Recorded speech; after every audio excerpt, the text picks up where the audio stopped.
Drama serial मेरी बहुओं की आने वाली एपिसोड में आप देखने जा रहे हैं कि फबीहा अपनी सास से कहती है कि मैंने आप सबके लिए इतना कुछ किया है और इस घर में मेरे साथ क्या सलूक होता है देख रही हैं आप।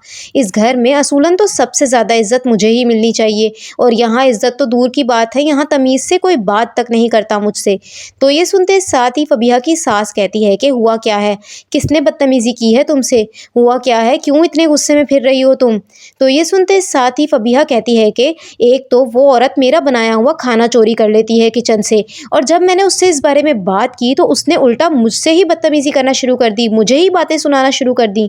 तो ये सुनते साथ ही फबीहा की सास कहती है कि अच्छा तो तुम शहनाज की बात कर रही हो, उस औरत के तो मैं मुँह नहीं लग सकती। वो बहुत बदतमीज़ औरत है, किसी का लिहाज़ नहीं करती। हो सके तो उससे बात मत करो, तुम भी उसके मुँह ना ही लगो तो बेहतर होगा। तो ये सुनते साथ ही फ़बीहा कहती है कि इस घर का माहौल दिन-ब-दिन ख़राब होता जा रहा है। बहुत बर्दाश्त कर लिया है मैंने। एक तो इस घर में सबसे ज़्यादा कंट्रीब्यूशन मैं ही दूँ और उसके बाद मेरी ही इज़्ज़त नहीं होती इस घर में।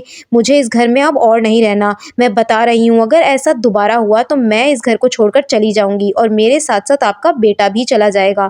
तो ये सुनते साथ ही फबीहा की सास कहती है कि ये क्या तुम बात-बात पर सुनाती रहती हो कि तुमने दुकान करके दी है अलमीर को। क्या अलमीर ने तुमसे खुद माँगा था ये सब कुछ? तुमने इस घर के लिए या अलमीर के लिए जो भी किया है ना, वो अपनी मर्ज़ी से किया है। तुम पर कोई ज़ोर ज़बरदस्ती नहीं की गई थी। तुमसे किसी ने कुछ माँगा नहीं था। इसीलिए बात-बात पर ये सब कुछ सुनाना बंद कर दो और अगर इस घर को छोड़कर जाना चाहती हो तो शौक से चली जाओ। मुझे भी अपने बेटों से अब कोई ख़ास उम्मीद नहीं है।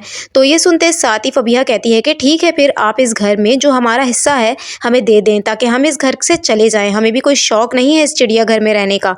तो ये सुनते साथ ही फबीहा की सास कहती है कि बस करो, इस घर को बेचने का ख़्याल भी मत लाना अपने ज़हन में। मेरे जीते जी ये घर कभी नहीं बिक सकता।